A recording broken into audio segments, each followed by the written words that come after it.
Jayson Tatum, Jaylen Brown got it started. Malcolm Brogdon said, I'm going to finish this thing. The Celtics do have a dip, but they hold on and blow out the Washington Wizards. Going to talk about it right now on the Locked On Celtics podcast. Be ever ready. Recognize the city of champs. Boston, baby, we do what you can't. Locked on number 18, Tatum and Brown, J-team, step back.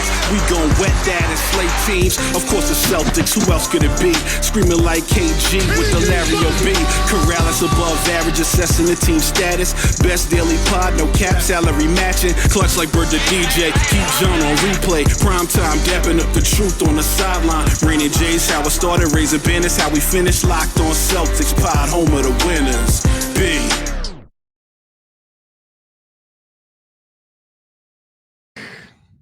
Let's try that again. Hey there, welcome back to the Locked On Celtics podcast here on the Locked On Podcast Network, where it is your team every day, and I'm here for you every day with a free, fresh podcast wherever podcasts exists, including YouTube. So subscribe wherever you would prefer to get this podcast.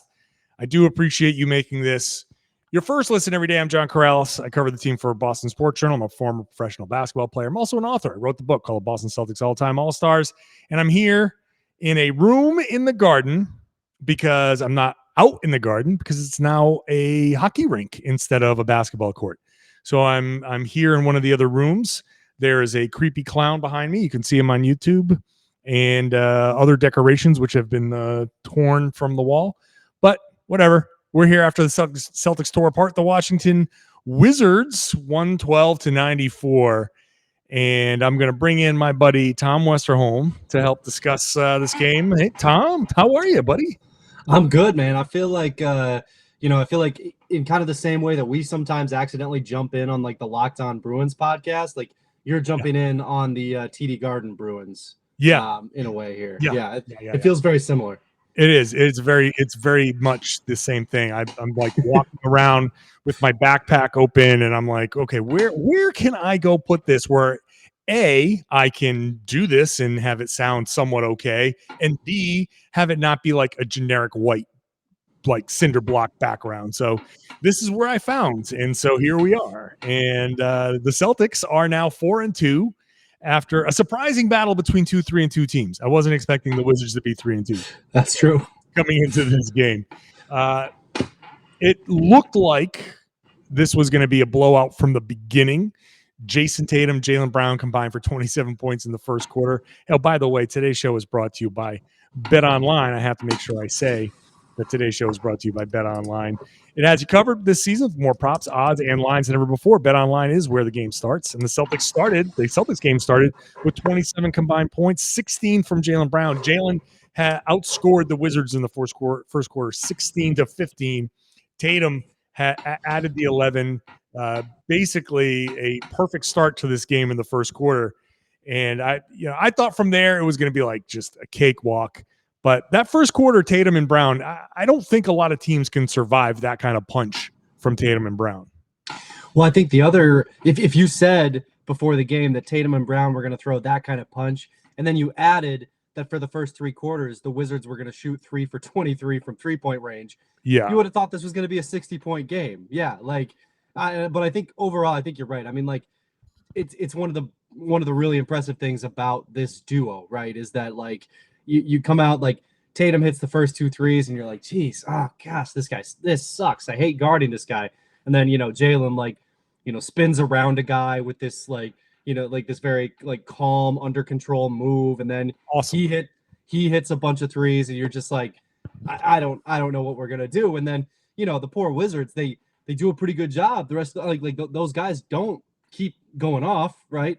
And then it's like, okay, but now we got to deal with Malcolm Brogdon coming off the bench and just, pouring 23 points in as well. So, yeah, I mean, like, honestly, the game ended up, which I suspect you're about to get to, the game ended up being a lot closer than you kind of would have thought. But, I mean, the Celtics just way too many weapons for a team like the Wizards, especially when, each one of those guys can kind of take over for a quarter. Yeah, and I do want to fold in because I ended up not doing a podcast after the Cleveland loss because that game went so long. I had to get back to my car and get back home, and it just by that time I just couldn't do the podcast. So apologies to the people who might have been expecting a post game podcast.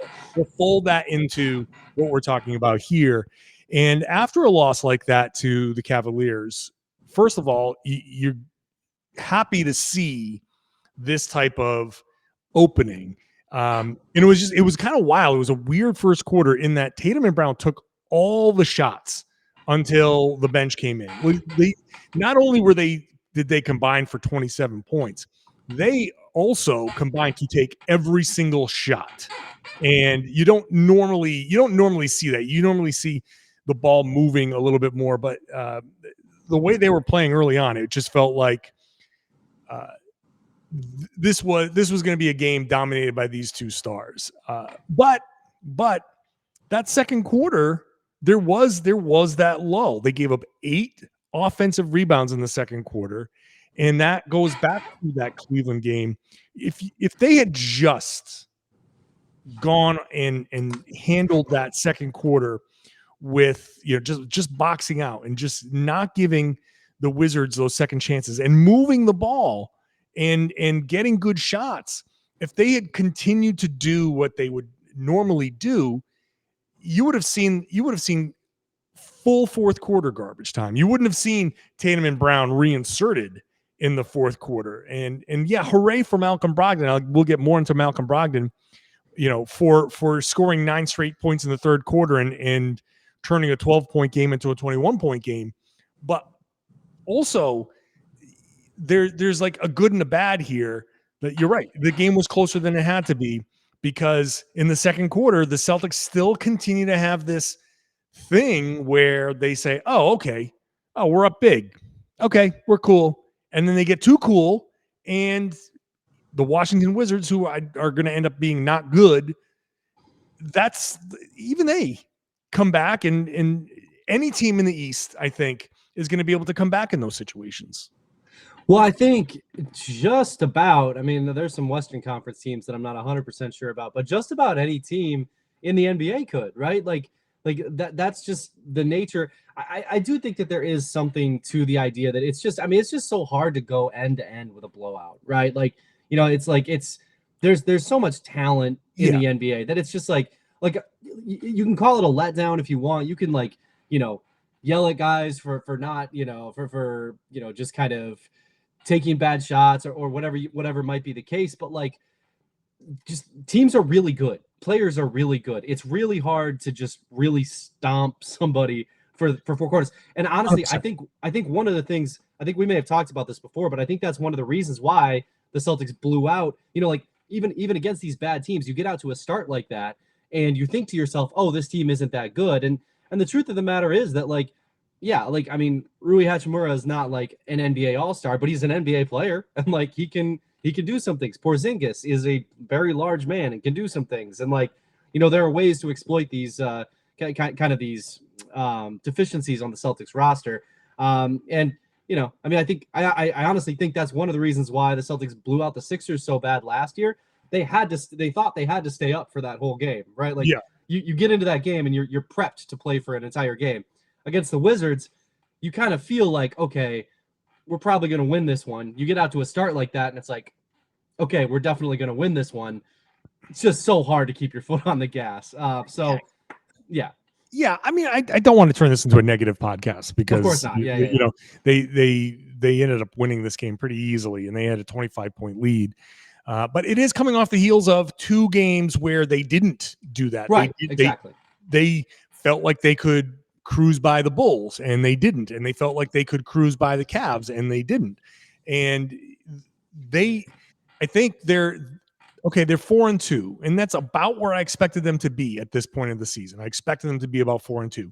So nothing about what's happening here is out of the ordinary to me. However, the lesson is still there that you do have to find a way to be more consistent in these games. And you're right, it's hard. 48 minutes of basketball is hard, and there's going to be a lull. I don't mind that teams make these runs. This is going to happen. Teams are good. NBA players are really good. So they're going to make these runs for sure. What I don't like is when the Celtics kind of help them make the runs, because when the Celtics in the second quarter, they made 8 baskets and they had 7 assists, but they were 8 for 22, I think, in the second quarter. When they moved the ball, they scored buckets. Right. When they didn't move the ball, the shots didn't fall. And that's not always going to be the case, because Tatum and Brown and those guys were in the game. And these guys are going to end up making shots. Sometimes one pass and the shot goes in, and you just like, oh, okay, they made the shot, and you just say, all right, great, they made the shot. You better make the shot if you're going to take it that quick. But the lessons have been taught to them pretty quickly, pretty repeatedly in just 6 games. If you let your foot off the gas defensively, all of these teams are going to make a comeback. If you stop moving the ball offensively, you're going to stop scoring, generally speaking. So they have to understand that, okay, we might say we're going to take our foot off the gas, but take your foot off the gas in the fourth quarter. When you're up 20 something, don't sit there after one quarter and say, okay, we got this. You get through the second quarter, get through halftime, get into the third quarter. Now you're rested, come out in the third quarter and lay the hammer down, and then you can start to cruise. And maybe you're giving up, maybe it's a 30-point lead that drops to 20 and you guys are going to start calling timeouts. And then at least that's a little bit more understandable. Second quarter, early on, letting the foot off the gas, that's problematic to me. We'll continue this conversation in just a minute. First, I do have to talk about BetOnline, the fastest and easiest way for you to get the check on all your favorite games.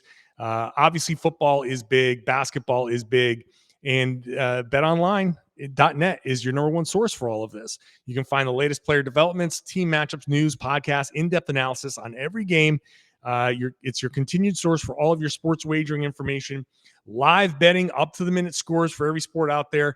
It would have been interesting to me, and I can't check during the game, but to see where the live betting lines move once Jaylen Brown scores 16. I wonder what the over-under on him the rest of the way ended up being, because he ended up finishing with 24 points. So, but yeah, 24 points. And so you can go do that on BetOnline. In all sports. Obviously, there's the World Series going on. There are all these other sports, MMA, boxing. I know there's some big events coming up there as well. You can head on over to the website today. You can use your mobile device to learn more. BetOnline is where the game starts. Please gamble responsibly. Now, thank you for making Locked On Celtics your first listen every day. Now make your second listen Locked On Sports Today. It's our signature show here on the network. It's all the games that matter, from the biggest with the most important stories, the biggest stories in sports. You can go beyond the scoreboard, behind the scenes with the local experts and insights only Locked On can provide. It's Locked On Sports Today. It's available on this app, wherever you got your get this podcast, and it's on YouTube as well. So Tom Westerholm, before I started, I went on this whole thing about the second unit or the second quarter. At least they turned things around. At least they came back and turned things around. I come out of this game feeling like better about certain things, but I also sit there and I say, Bradley Beal didn't score a point until 2 minutes to go, 2.5 minutes to go in the third quarter. And I say, if he had a normal game, that second quarter might have gone a little bit differently, and we might be having a different conversation here. And I want to make sure the Celtics are going into Cleveland for a rematch in just a couple of days.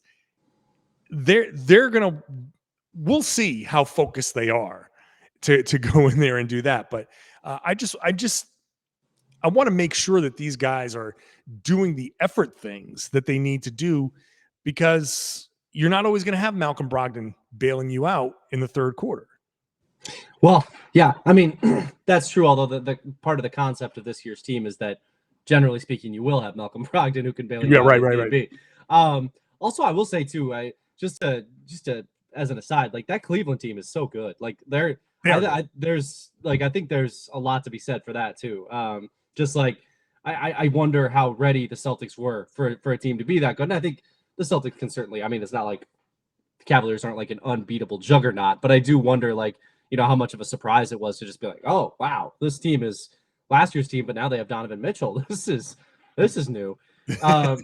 So, but yeah, I mean, look, I think I think that when you watch this Wizards game, I think the thing that was most disturbing about that second quarter was how much it looked like the second quarter against the Bulls, more so than the Cavs, right? Yeah, like that, yeah. That big start, and then you come into and to the Celtics' credit, they righted the ship. They did all that stuff, and I think that's actually the argument in favor of having your letdown in the second quarter. It gives you the third and fourth quarter to build that lead back up to 20. So either way, but yeah, I think the Celtics are kind of learning their lessons. I think they, the defensive rating in this one, if you filter out garbage time, was 91.9. That's spectacular. Those are last year numbers. Certainly, Bradley Beal had a down game, but look, I increasingly I'm impressed by Jayson Tatum's defense this year. I just think he's been phenomenal on that end a lot of the time. So I think I kind of side with Joe Mazzulla here. He's kind of saying after the game,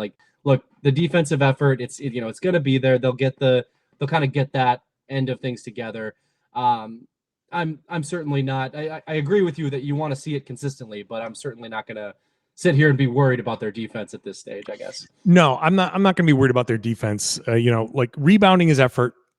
And I want to make sure that they're putting in the effort on defense on that. I think defensively, I really do think too much has been made about their defense, their defensive issues. It's certainly concerning, but it's not like panic time, and it's not the whole game. Like, they have stretches where their defense has been really, really great or really, really good, competent to the level of, all right, if they do this for this entire stretch before Robert Williams comes back, they're going to be fine. Yeah, it's the lapses where it's just they get blown by, and that's where you start to have the concerns. But in this game, the defense was good, and that's something that is encouraging.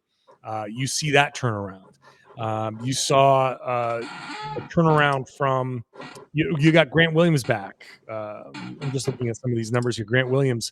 First of all, can we just talk? I was going to say, I think we better have a conversation here. Can we just talk about Grant Williams showing up in full Batman costume? Like, okay, he came in with the Batman costume. Like, that's funny. You better have a good game if you're showing up after suspension in your Batman costume. Like, okay, that's good. And then he didn't have any other clothes with him. He showed up in full costume, so he's like, well, I got to leave in the costume. So he put the costume back on and did his post-game media availability, which I have on my Twitter, by the way, John_Karalis. And the highlight of that was Jayson Tatum. In the middle of it just goes, because Jayson Tatum is at his locker, and Grant is at the spot in the front of the locker room. And he looks up and he's looking at it. He's like, yo, what the F are you doing? It was just one of these hilarious moments. But I guess Grant earned the right to play Batman for a day. He was pretty good. Also, like I said, I get why Tatum said that, right? Like, I get Grant. He was doing the whole growl thing. He was doing the Christian Bale. Oh yeah. It was this now. It was incredible stuff. Listen. There's not enough people like Grant Williams out there who are willing to kind of that bit. It went on a little too long. It probably didn't entirely work, but at the same time, what a bit. And you have to commit to it. And he committed to it, and he went for it. And you know what? We're all too afraid to be cringe, and Grant Williams is not afraid to be cringe. He's afraid. I love it. Shout out to Grant Williams. What a bit. Also, he played well in that. Like you said, he had to, because if you're gonna growl like Batman to the media for your entire media availability, you better talk well, or you better play well. So yeah. Credit to Grant Williams. So, also very unselfish on a couple of his plays. I thought he really played a good game. He took threes when he needed to, drove closeouts, passed out. I mean, really nice performance by him all around. He kind of like the exact type of performance you'd need from a Grant Williams. He shot well, 4 of 6, 2 of 3 from 3, 3 rebounds, 3 assists. That's really nice. So yeah, you go 10 points, but the play of the game, aside from Luke Cornett's sidestep 3, was the Malcolm Brogdon touchdown pass to Grant Williams, which, I mean, what a perfectly placed ball. Yeah. And what a catch. That was a tight end running the go route, and he caught it. And then the pass out to Sam Hauser was perfect. That was beautiful. That was just a beautifully executed play. But I don't know. At one point, I'm sitting next to Steve Bulpett, who now works at heavy.com. And he turns to me and goes, is this game not as good a game as I think it is? Like, is this just as bad a game as I think it is? And it actually ended up being kind of like a not so great game. We had the big burst in the beginning. Second quarter was like meh. Third quarter was kind of meh. And then Malcolm Brogdon went off. And then the fourth quarter was kind of meh. Like, it just didn't, like, there was no real flow. There was no flow. You know, like it's the type of game where the Celtics are a good team. The Wizards are not, even though they had the same record at the time. The Wizards beat Indy and Detroit. So like they get a couple of like easier games on their schedule. So fine. The Celtics, not a great game, not a perfect game at all. And you did what you're supposed to do. You win by a fairly comfortable margin. The 25-point lead was probably the more indicative result, but you know, it's great. Like the storyline out of this is Tatum and Brown, hot start, Malcolm Brogdon, which was really nice. The 9 straight points, and what he finished with 23. Yep. In the game, but like Jaylen 24, Jayson 23, Malcolm Brogdon 23, and that's it. You know, you get 10 from Grant, 7 from Marcus Smart, 9 from Sandhauser. You know, nice little performances. I don't think anybody had a bad game. I think guys either played okay or you had 3 great performances. And, you know, like Grant was like impressively like, you know, good, but not like, oh my God, wow. It was 3 wow performances and a bunch of like, okay, did their jobs. Did a good job. And even guys like Derek White, who, you know, didn't shoot well necessarily, but if he hits one more shot, he shoots 50% and he has a great shooting night. You know, like Al Horford, 2 of 7. If he hits one more shot, he has a good shooting night. He's 2 of 5. He's 1 of 5 from 3. But if he hits one of those other threes, he goes from 20% to 40%. And it's like, oh wow, 40% from 3. So it's, I don't know. I feel like this is the type of game where you just say, okay, nice one, move on. Yeah, I think that's the large takeaway here. I think, you know, I would even challenge. You said that we had 3 wow performances. I mean, we had a wow quarter from Jaylen and Jayson. Yeah, no, it's true. No, it's true. You know, it's like, I mean, like those guys are capable of so much more than that. I think if you're looking for like the big takeaways from this one, I feel like it's Sam Hauser played 23 minutes, Luke Cornett played 19 minutes. You know, Al Horford only played 23, and you won by 18. Like those are the big ones, right? It's like you got this early season game where you were able to really utilize the bench, get the bench guys, you know, some minutes, certainly, like get those guys some experience. Let Sam Hauser go out there and just hit threes, because that's all he does. And and you get your, you know, you get your guys some rest, and that's the big thing from a game like this. You just don't want to be putting like big miles on guys who are going to have big miles later in the year. And I think like there's going to be a rewatch of this game, and we can dive more into like some of the stuff from Sam Hauser. We can see, because the thing about Hauser is he's got to play good enough defense to be able to stay on the floor. That's the important thing.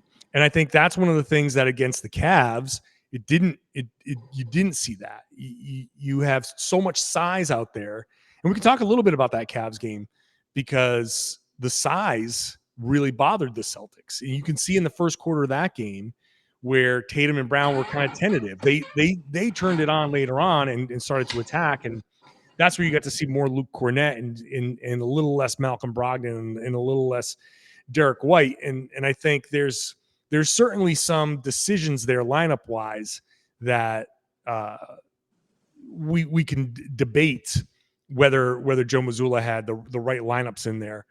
But I think for Sam Hauser specifically, to finish off this point, he's got to be able to stay on the floor defensively. If he doesn't score enough to justify keeping him out there for 20 minutes, if he's just going to turn into a target defensively, and he will be targeted, but if he holds his own, then you can say, all right, well, we're gonna keep him out there on the floor because he ends up being a net positive. He'll hit 3 3-pointers, but the 9 points that he gives you off of those 3 3-pointers is meaningless if he's giving up 12 points on the other end. So he has to just stay competent. And in this game, he stayed competent. He stayed in front of Bradley Beal. He challenged. I think there was a possession there where he challenged Kristaps Porzingis and took some contact and did well. And all he has to be is competent on the defensive end. He was competent in this game. He was. I think one of the interesting things about him is that I think it's almost like when an opposing star gets switched onto him, even if he does things right and he still like has like a reasonable challenge, like a challenge that, other people might like, the guy still kind of seems to get like a rhythm against him. And you actually saw that on one of the switches with Beal. Beal kind of cooked him a little bit and hit like a mid-range jumper. I think it might have been Beal's first like make of the game, or like one first make of the first make in the late at the end of the third quarter. It was a fadeaway from the right elbow.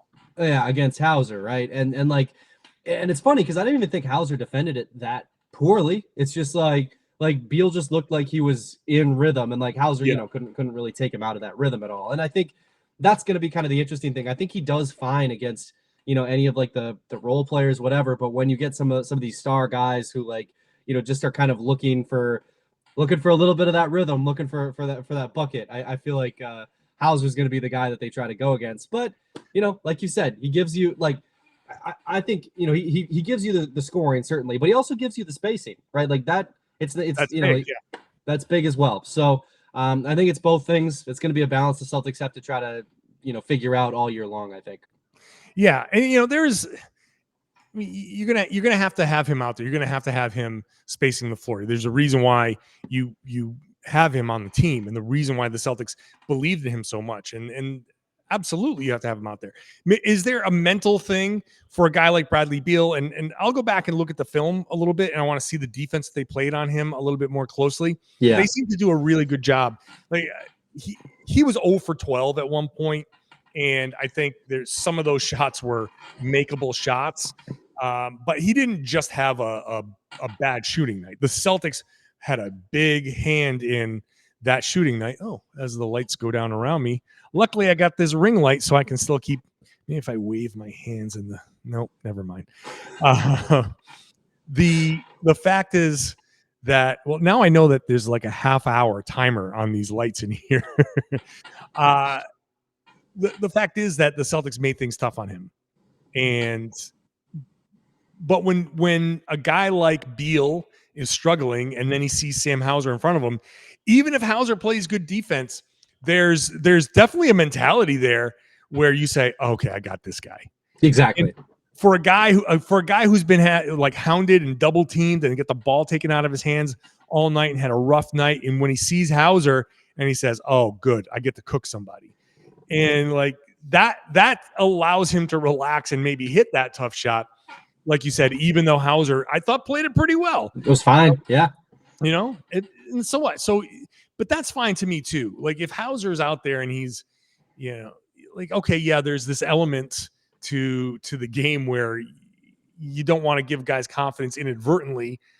But if he's out there playing good defense, then you got to keep him out there because of the spacing, like you talked about, and the impact that he has. And I thought Hauser did his job pretty well in this game. So, hey, you win.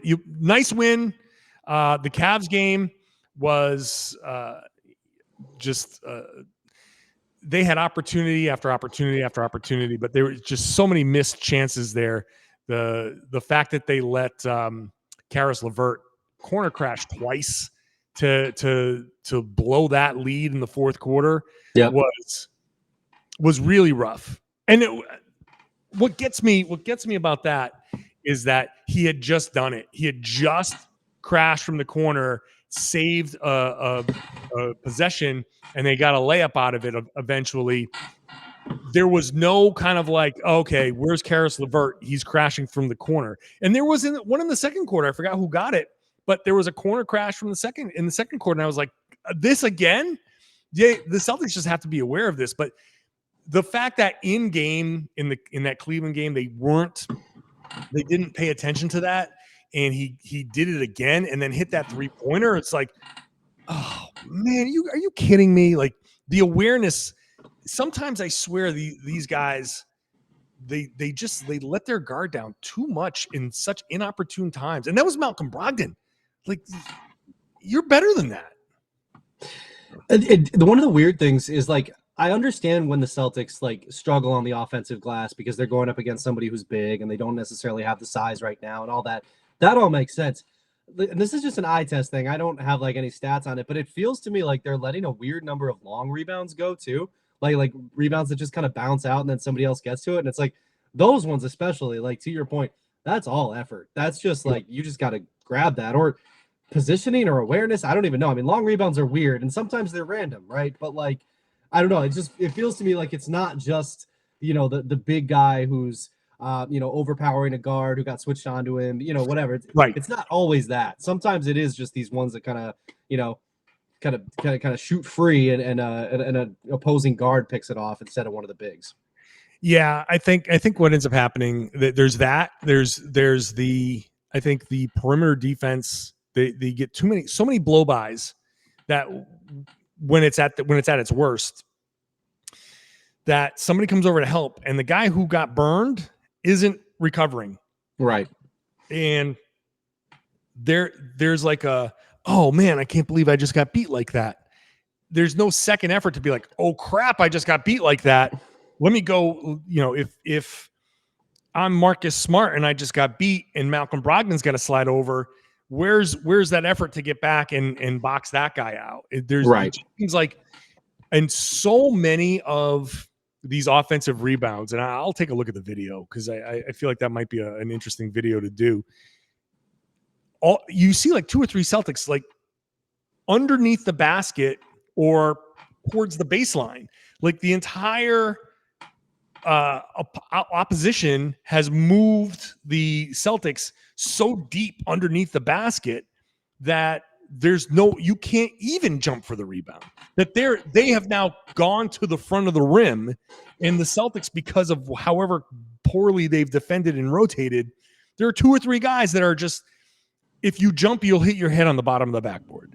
So that's happening too often. You still have to be able to get position. Even if you get beat, you still have to go out there and get position. Yep. Agreed. So, all right. We're going to wrap this up. I think this is a good time to wrap it up, especially because the cleaning crew came in and just shut the door on me. So got to get out of this building. I was going to say, you were looking for the right room. I'm not sure you found it. I'm not sure I found it. I think I might live here now, Tom. This might be my home now. So I'm going to subsist off of leftover popcorn and some half-drunk San Pellegrinos. So you got a new friend directly behind you. That creepy clown? Yeah, I have no problem. I'm going to sleep here with this creepy clown looking at me and a bunch of skeletons. I'm sure I will suffer no emotional damage from this. So thanks, Tom Westerholm, for hopping on a rare postgame podcast. Appreciate you. All right. And thank you for listening and watching to the show. I appreciate you doing so. Hey, don't forget now that this show is done, go check out Locked On Sports Today. It's all the big stories from across the sports world, not just the NBA. You want to get caught up on the day in sports, this is the way to do it. So check out Locked On Sports Today on this app, on YouTube, wherever you're watching or listening to your shows. I hope you have stuck around this long. That means you have enjoyed the show and you are willing to subscribe and subscribe on YouTube and share the video, share the audio, tell everybody that they should be listening to and watching the Locked On Celtics podcast here on the Locked On Podcast Network, your team every day.